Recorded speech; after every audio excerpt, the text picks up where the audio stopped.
Nakaready na po yung ating atay at ang ating pork chop na hiniwa-hiwa na po yan.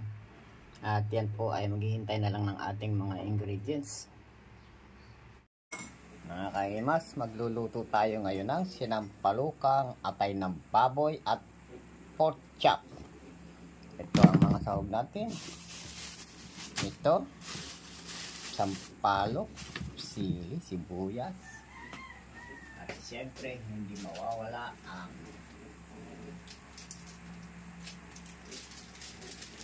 ito. Ayan. Ito po, at saka ito. Ito ang pinakamasarap. Hugasan muna natin ang atay ng baboy. At ito ay hihiwa-hiwain natin ng mas maliliit.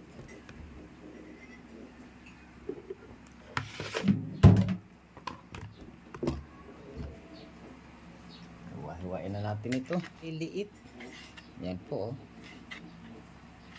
Napakaliliit lang.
Po yung atay ng baboy. Ito ang lulutuin nating sinampalukan.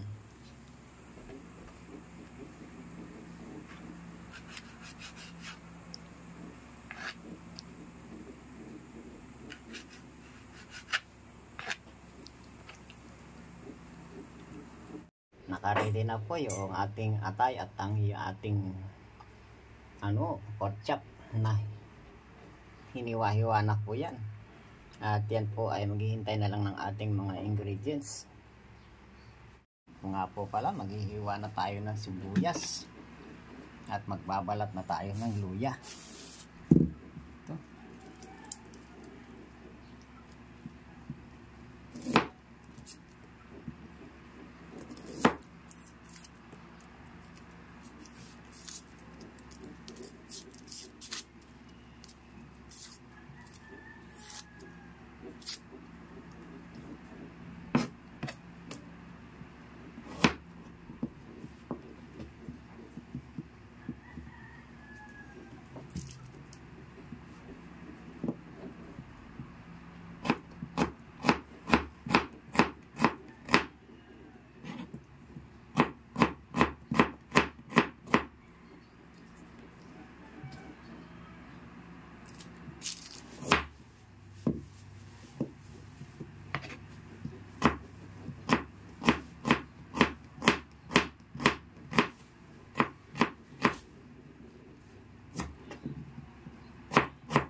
Luya natin ay sapat lang po ito. Ang hiwa po nito ay kailangan po ay pino,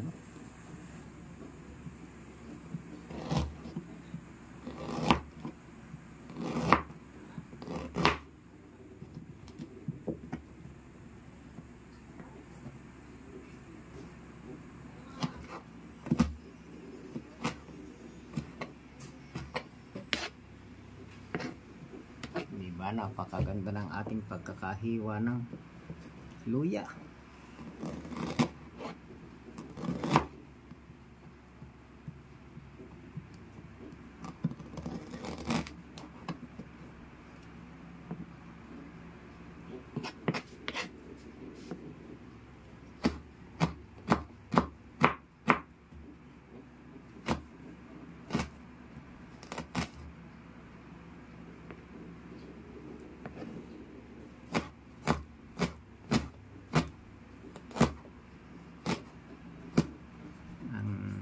hindi pa pala natin nakukuha dito sa ingredients natin ay ang bawang.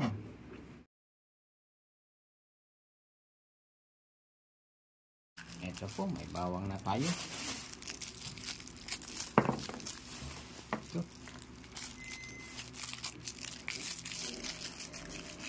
Ang bawang natin ay yung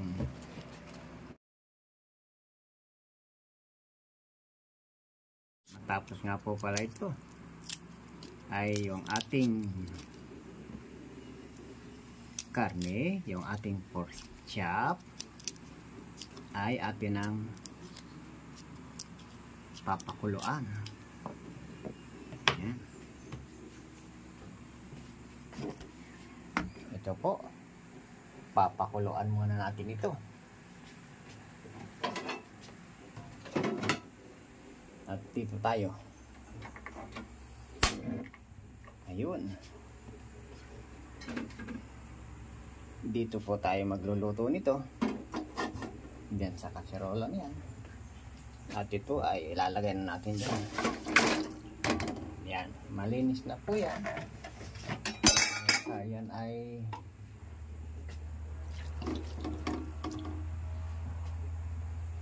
kanina pa nating hinugasan.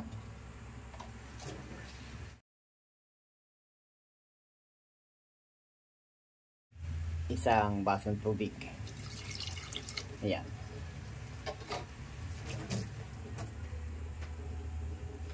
Hintayin po natin yan na kumulo, lumambot. Narito yung takip niyan. Tatakipan muna natin. Yun. Habang ginagayak naman natin ang dahon ng sampalok.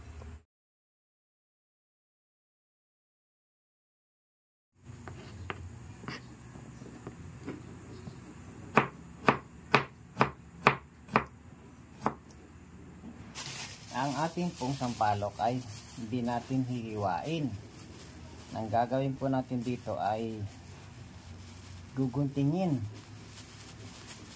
Mas maganda po pagka ginunting. Ang gunting po na inyong gagamitin ay yung medyo heavy duty. Hindi ko na nga po pala naipakita sa inyo kung saan ko kinuha ito. Pero ito ay sa aking tanim na sampalok sa rooftop. Ito po. Pansinin nyo.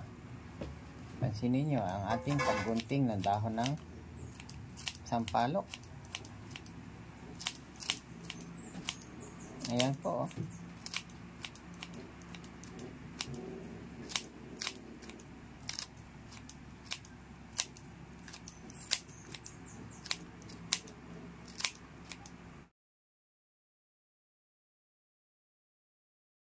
Po ang nagupit natin, no? At ito naman yung pinaggupitan. Ito. Tingnan niyo yan, no? Yan. Halos magulang na rin na dahon. Ayan, lagyan na natin yan dyan. Kuha tayo ulit ng panibago. Ito. Tuloy yung ating panibagong gugupitin.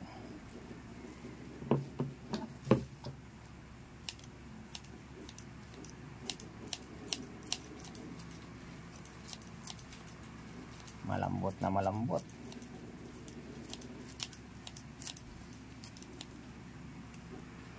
Babalik po. Ayun ay matutuyo na ito. At kung nakikita nyo ay nagmamantika na, oh. Yung ating pinalambot na pork chop. Ayan po. At mamaya maya ay lalagyan natin yan ng dagdag na mantika. At para ilagay na natin yung mga ingredients natin dyan.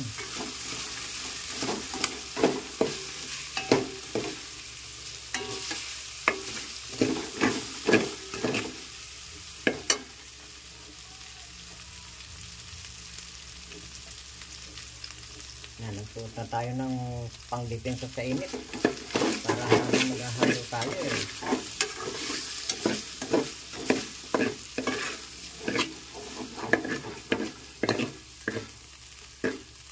Ayan po, tamang-tama ang pula ng kawali, no?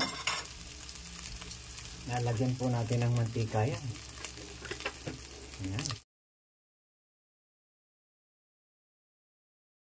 Cooking oil natin. Yun. Sakto lang po yan. At kukunin ko na yung ating mga ingredients.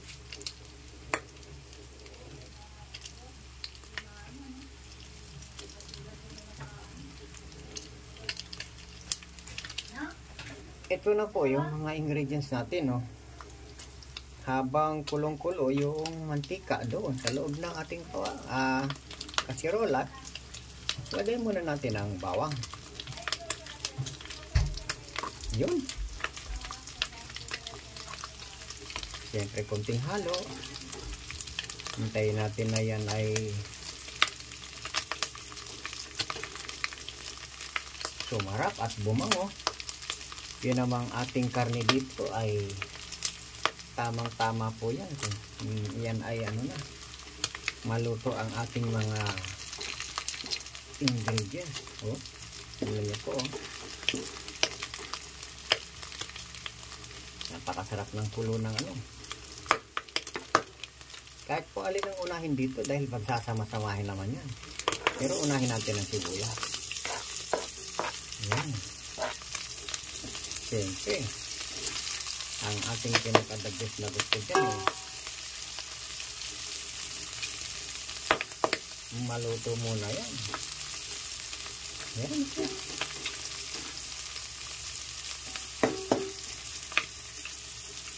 Ayan. Tandaan nyo, hindi tayo nag-ahon ng mga ating mga mga niluluto. Tuloy-tuloy. Dahil sa itinagilid lang natin.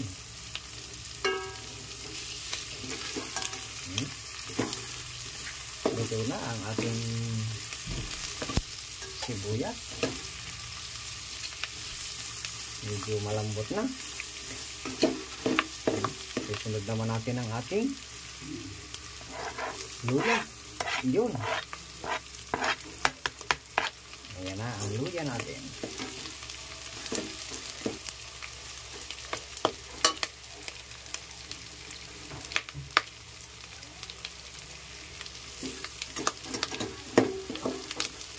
Dali lang po. Ito na.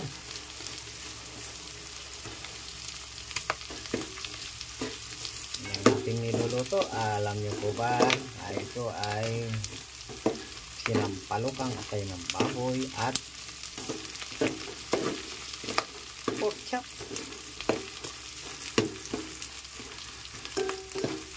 Ayan. Ayan, paghahalo-haloin na po natin yan ngayon.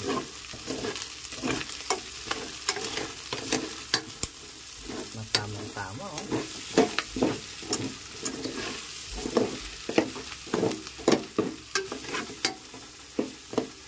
Para po lalong mas pinasarap ay lagyan natin ng patis. Ayan. Yan, patis. Pampabango. Yun.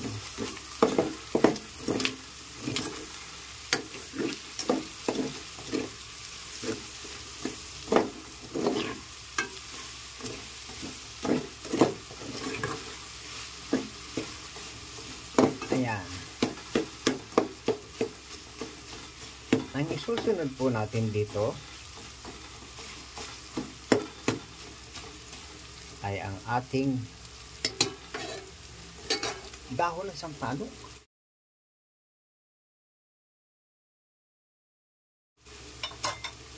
Dahon ng sampalok na. Ito po, itong dahon ng sampalok na ito. Yan, oh. Ayan.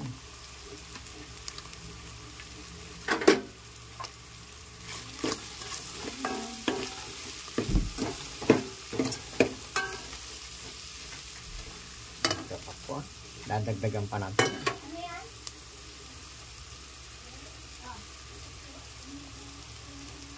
Yan.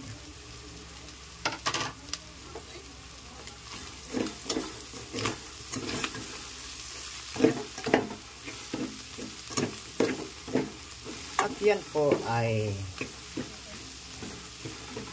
napakabango at napakasarap ng amoy. Kukuhain natin ang sili.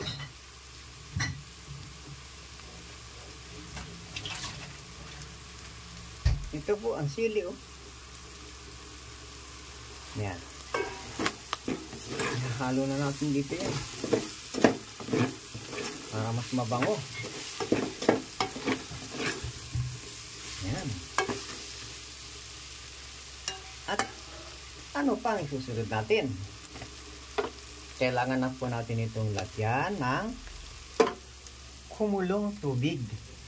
Ayan, oh. Bakit po? Kung meron na po kayong kumulong tubig na gaya nito, ay kumulo na po ang ilagay ninyo. Tignan nyo po, hindi nagbago. Ngayon ay kumukulo na rin siya. Kanina po ay nagmamantika. Ngayon ay kumukulo na rin siya. Pero, meron pa tayong hindi na ilagay. Alam nyo ba? Itong ating atay ng baboy. Alam nyo ba, ang atay ng baboy ay saglit lang maluluto. Kaya, huli po ito na inilalagay.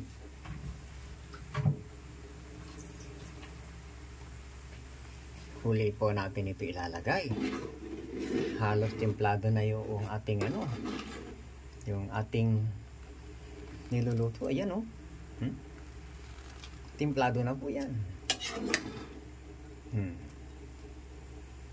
Yung titikman natin yan, eh. Sure na yan. Ayan, oh. Nagmamantika, oh.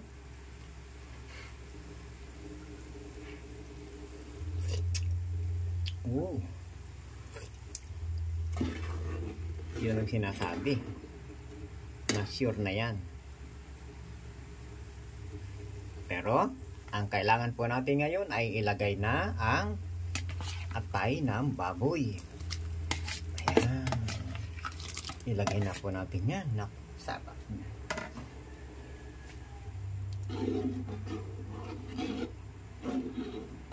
Yan po. Maghihintay tayong kumulo yan.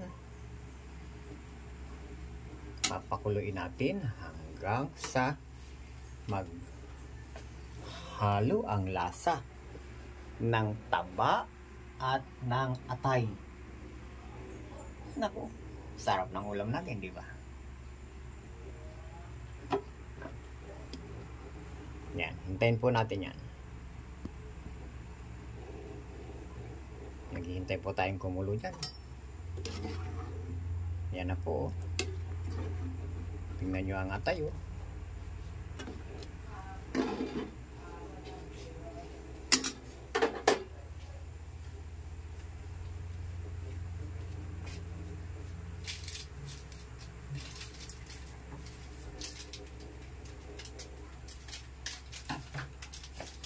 Siyempre po, lagyan na natin ito. Yan, oh.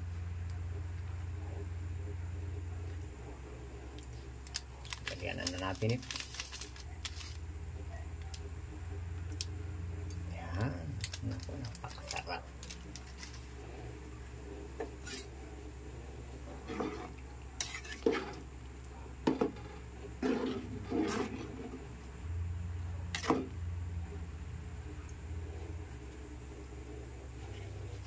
At dagdagan pa po natin ito. Ayan.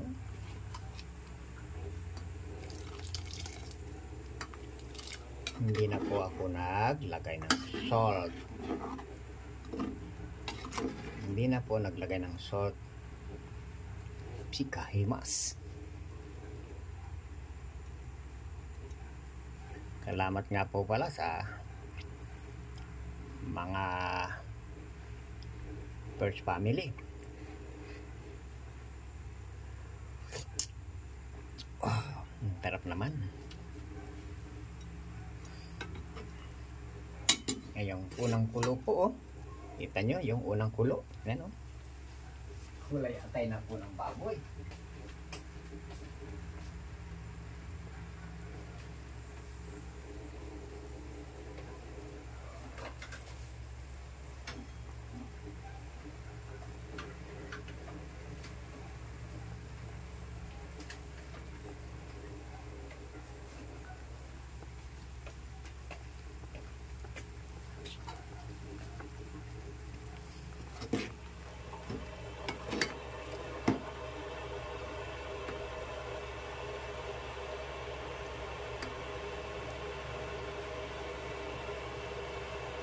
Tikman po natin ha. Tikim. Tikim lang po ito.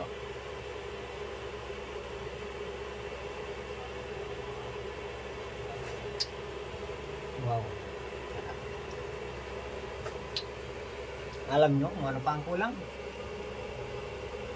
Ang spicy. Kukuhain na natin yun. Naghiwa pa tayo.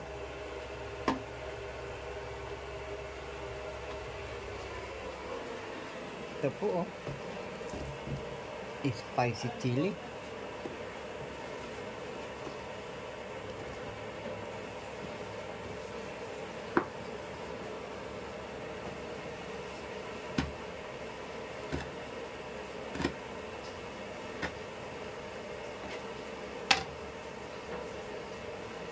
Ayan. Ilagay na natin ito dun. Yan po, lagay na natin dyan. Yun.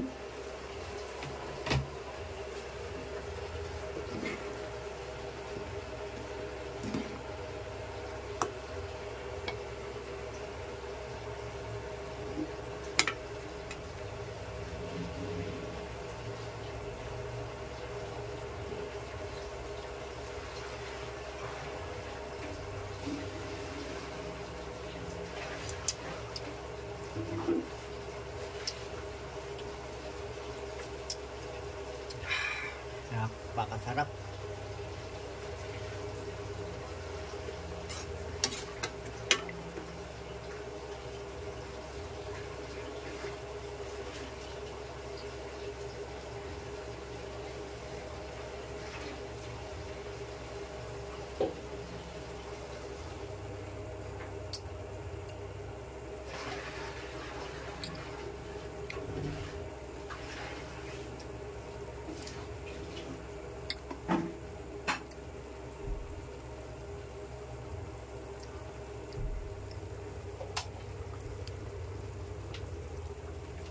Palapit na po maluto yan.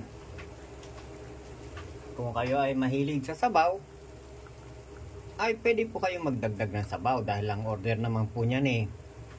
Tingnan nyo po oh. Ang order po ay napakarami. Pero ito pong ginawa ni Kahimas ay pang sarili po ito. Pang sarili pong pang ulam itong ginawa ni Kahimas. Ayan po oh. Ayan. Ayan, mapansin nyo yan oh. Pero ako po ay magdadagdag pa ng kaunting sabaw. Hintayin nyo ako at kukuhain ko yung pagdagdag ng sabaw.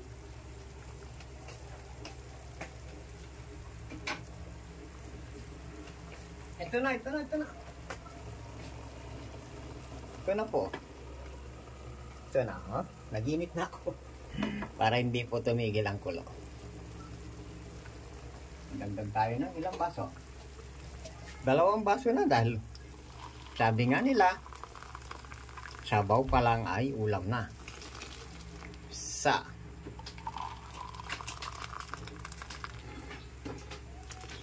Ayun. Tako. Sabaw pa lang ulam na. Himas.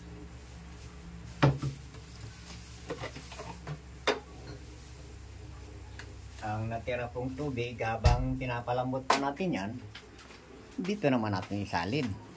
Yan po. Salin natin dito dahil sayang naman ang init nito.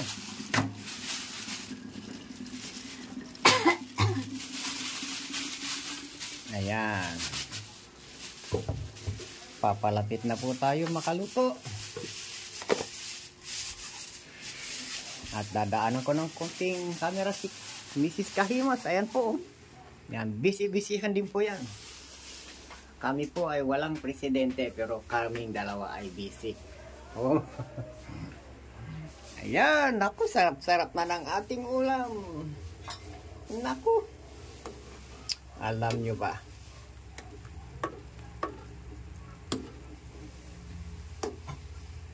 Ang pinatawag na lutong ito ay recipe Nueva Ecija. Ayun oh.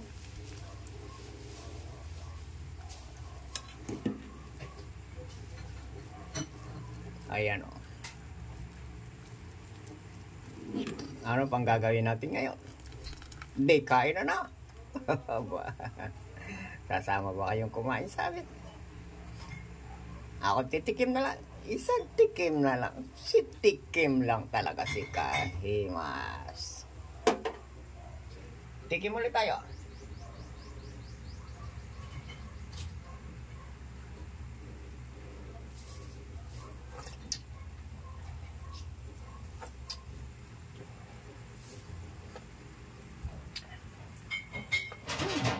Sarap.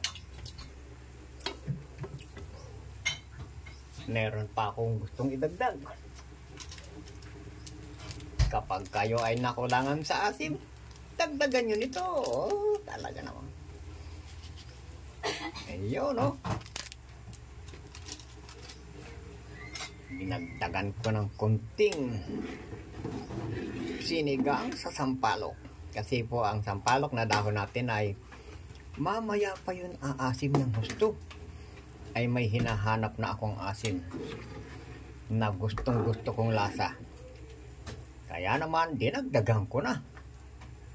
Siyempre, titikman na naman natin.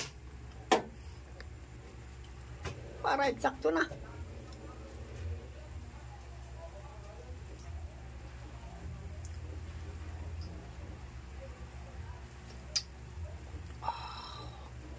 Yun na. Natagpuan na ni Kahimas yung sarap ng ating nilutong ulam.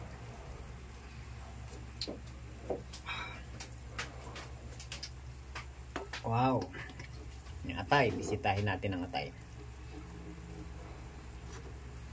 Ito ang atay. At ito na rin ang tamang luto. Siyempre, kakainin natin to.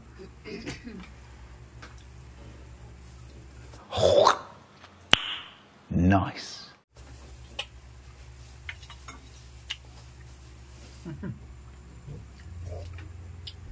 Ayos. At ngayon po ay natatapos na ang ating recipe. At siyempre po, suportahan po natin ang kabuuan ng kabisnes at ang kabuuan ng Kagwang Community, Kagwang Wakiwak Community. Lahat po tayo ay magsuportahan dahil hindi natin kailangan ang sobrang yaman kung magulo naman ang ating buhay.